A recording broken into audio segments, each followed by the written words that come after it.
everybody, how's it going? Stadman coming right back at you, and today I'm going to be talking to you about some Criterion collection of Blu-rays that I recently picked up.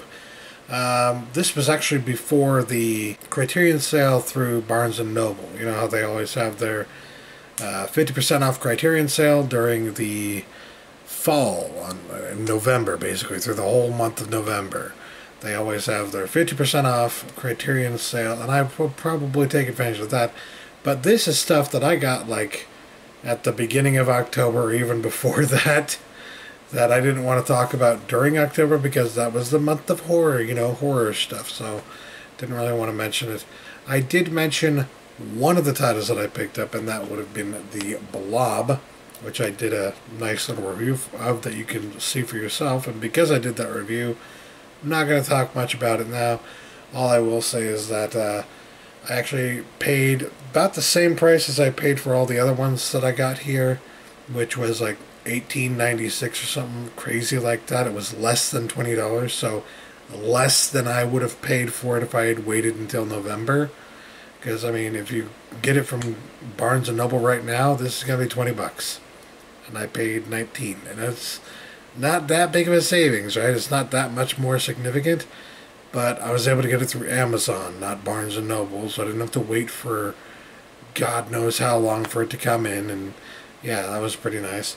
This has a 4K transfer, and I think above all else, there's a lot of cool stuff on here, but above all else, that's the reason to get this one. The movie itself is really cool. It's got like 2 commentaries on here as well, so definitely worth checking out. If you've never seen The Blob, go for it anyways if you like 50s sci-fi B horror movies, because this is like some of the cream of the crop when it comes to that stuff. So yeah, on to the stuff I haven't shown you yet. The next one I picked up here was Easy Rider, which you may be familiar with. If you're not, then well, all I can say is this is one of the most significant films ever made in American history.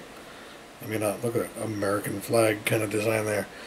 I guess that kind of says it all, doesn't it? But, yeah, this is one that in some ways kind of changed film history. It changed the way that movies were made, or the way that Hollywood saw how movies could be made, I think, in a lot of ways. I mean, there were movies that came before it that really led the charge, but this was one where, you know, this was like one of the first where they were taking a chance and seeing, is this the kind of movie that we can make that will get the younger audiences into the theaters?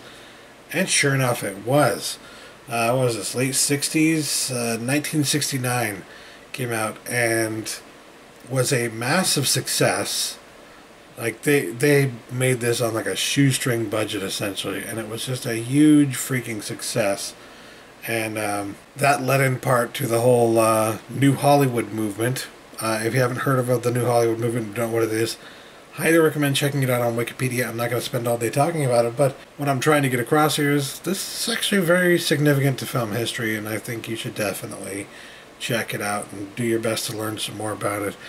If for nothing else, this has some of the best scenes from Jack Nicholson in his early years ever. So, yeah, very cool stuff. This has a new transfer, 2 audio commentaries, one featuring actor, director, writer Dennis Hopper, and the other with Hopper, actor, writer Peter Fonda, and production manager Paul Lewis. Born to be Wild and Easy Rider, Shaking the Cage. Documentaries about the making and history of the film. Television excerpts showing Hopper and Fonda at the Cannes Film Festival.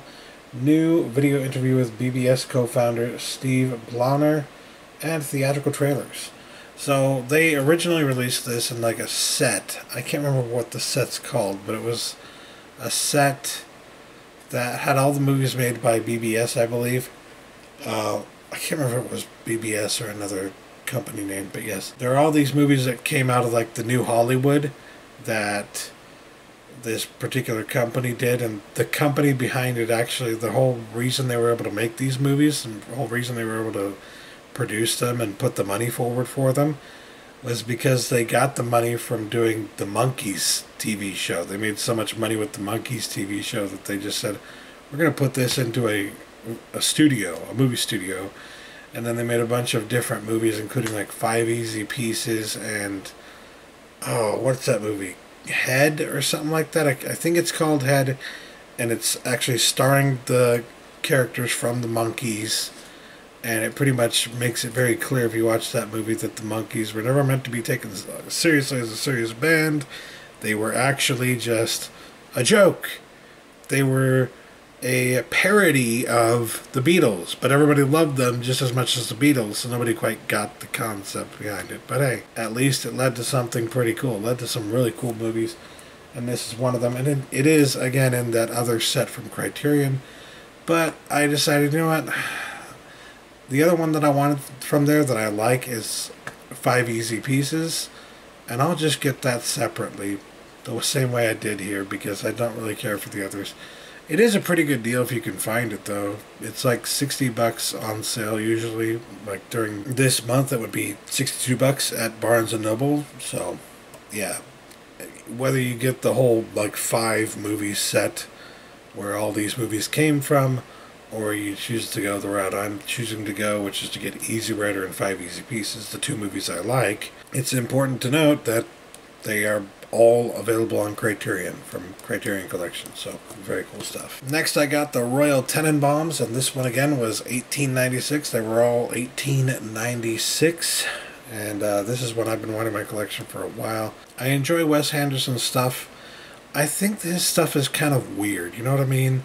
Like, he has a really funny, interesting style of doing films, and especially earlier on in his career, and I guess with stuff like this as well, he had a very strange perspective. I mean, I feel like you can't really watch these early movies like this and say that they aren't strange in some way, shape, or form. I mean, these aren't exactly all characters that you can relate to. Nor does he really try to make them characters, I don't think, that you can relate to.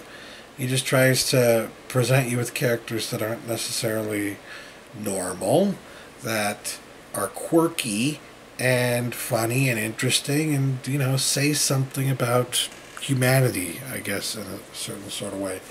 That to me is what I think of when I think of Wes Anderson, in addition to just the cinematography that he usually displays, the whole putting things into a box and framing things so perfectly kind of thing that he does. So yeah, it's been a long time since I've actually seen this, and I believe this might have been my first Wes Anderson film, period. So yeah, I got to get back to this. I got to check it out once again because it's been so long. I remember renting it back in the day from like a Blockbuster or something like that, but at the time, I didn't think it was necessarily the best thing ever. I thought it was like a 6, maybe 7 out of 10. But, you know, I liked it enough that I wanted to see it again. And if I'm going to see it again, I might as well have the best possible quality here from Criterion. And it was on sale for like $19. So, yeah, knowing what I know now about film that I didn't know back then, knowing what I know now about Wes Anderson that I didn't know back then, definitely want to check this one out again. And this one has a new digital transfer, a special feature called With the Filmmaker, Portraits by Alfred Maisels, featuring Anderson, interviews with and behind-the-scenes footage of actors Gene Hackman, Angelica Houston, Ben Stiller, Gwyneth Paltrow, Luke Wilson, Owen Wilson, Bill Murray, and Danny Glover. Outtakes, The Peter Bradley Show, featuring interviews with additional cast members, scrapbook featuring young Richie's murals and paintings, still photographs by set photographer James Hamilton, book and magazine covers, and storyboards. Studio 360 radio segment on painter Miguel Calderon, along with examples of his work, trailers, collectible insert with Eric Anderson's drawings, plus an essay by film critic Kent Jones. So there's a lot of cool stuff on here, and yeah, I'm definitely glad I got it. It also comes, I mean, when you take a look at this, I believe is the essay, right? It's one of those that you kind of unfold, but it's got a lot of beautiful artwork on here too. I mean, look at this. Look at how intricate that is. That's really cool if you ask me. Very happy to have picked this up because it's just so dang nice. And yeah, let me just show you the inserts and inside here. Pretty cool stuff, if I do say so myself. I mean, come on. Come on, guys, come on. Tell me that's not awesome? That's awesome. So, yeah, whether or not I think it's the best movie ever, or the best of his movies, which I don't, personally, but then I still need to see it again to really make that decision. However I feel about it, though, I feel like it's safe bet to say that this is a pretty damn nice version of the movie. If you're going to have any version, doesn't hurt to have that one. And then next up I got Midnight Cowboy. This is a more recent Criterion Collection release, which is why it kind of surprised me that it was one of the ones that went down to $18.96. I was just like, wait a minute, this like just came out. It's so freaking new that it doesn't make any sense to me that they would put it down to that low price. But the main reason I got this is because I've never actually seen Midnight Cowboy, and I've really wanted to for a long time. Basically ever since I took that new Hollywood film course in college, and I've been interested in that movement ever since. And this is kind of part of that movement. It took place at about the same time, 1969. So, yeah, I've definitely wanted to see this. I mean, one big reason, of course, is because it's where that infamous line, "I'm walking here." This movie is where that came from. I'm not kidding. You know, it's one of those things that I feel like people don't even realize it came from a movie. It did. And this was the etymology of it, if you will. This is literally where that saying even came from. So, yeah, it's Dustin Hoffman in this movie walking across the street in New York. "I'm walking here."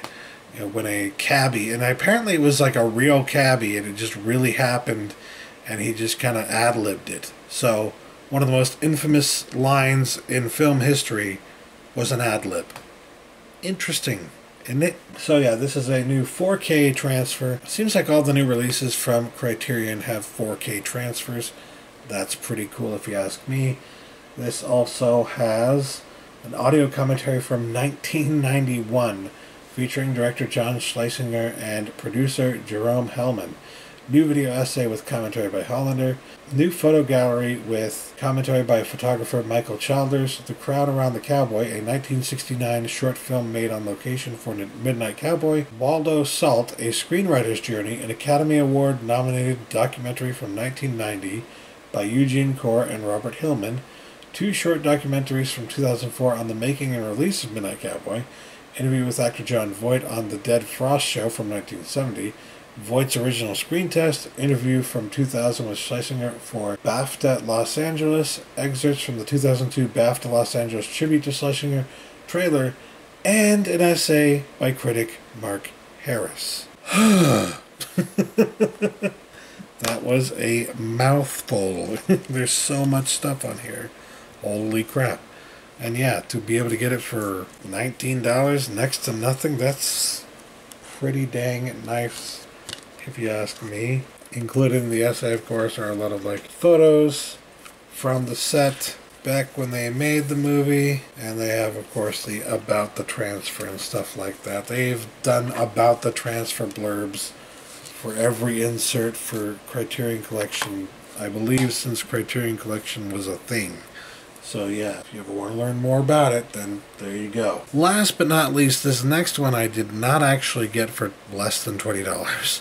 This is when I actually pre-ordered and got right when it came out, and it came out oddly enough on October 30th, so like right before Halloween. But it's not a Halloween kind of movie, it's not a scary movie, it's not a horror movie, it's The Princess Bride. You may already know that I already have this movie, but the version I have is like the regular Fox MGM, I believe it is, release, which is just not necessarily very good. It's kind of cheap and easy to find in the $5 bin usually, so nothing to write home about per se. If you have a chance to get The Princess Bride in any higher quality version, you gotta jump at it because it's such a good movie. Of course, I didn't know that until recently, because until a few years ago I had never actually seen The Princess Bride, which is why I bought it and then watched it.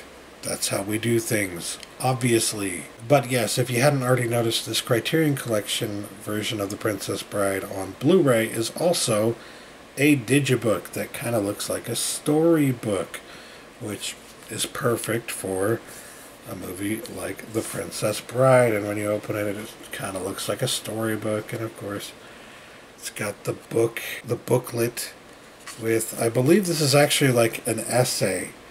I know that it has all these little parts here that kind of make it look like it's the actual script or whatever, but they're kind of like talking about the script and using moments from the script to explain what they're talking about. So yeah, it's pretty interesting stuff here. I really, really dig it. And more than that even, like, it's really cool to see Criterion Collection doing a digibook, first of all. First and foremost, because when do you ever see that? I think this might be the first time. I could be wrong about that. Correct me if I'm wrong, but this is the first time I can think of that they did a digibook. So yeah, this is a very, very, very nice version of the film. Probably the best version out there. Of course, it's got a new 4K transfer, as with all of their newer releases. It's also got audio commentary from 1986 featuring director Rob Reiner, screenwriter William Goldman, producer Andrew Scheinman, and actors Billy Crystal and Peter Falk. Edited 1987 audiobook reading of Goldman's novel The Princess Bride by Reiner. New program about Goldman's screenplay. New program about Goldman's tapestry based on his novel. Archival interviews with Reiner, Goldman, and actors Crystal, Carrie Elwes, Christopher Guest, Mandy Patinkin, Chris Sarandon, Fred Savage, and Robin Wright.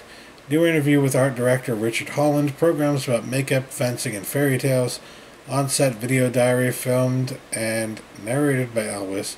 5 behind-the-scenes videos with commentaries from 1996 by Reiner, Scheinman, and Crystal trailer plus the essay by author Sloane Crosley, and Goldman's introduction to his Princess Bride script from his collection 4 screenplays in a lavishly illustrated cloth-bound book.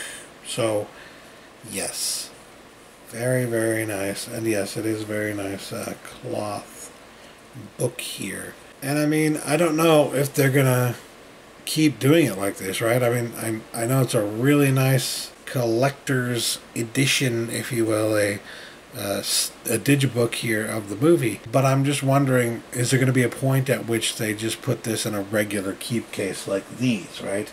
Is there going to be a point at which they re-release Princess Bride on Blu-ray through Criterion Collection in this kind of packaging?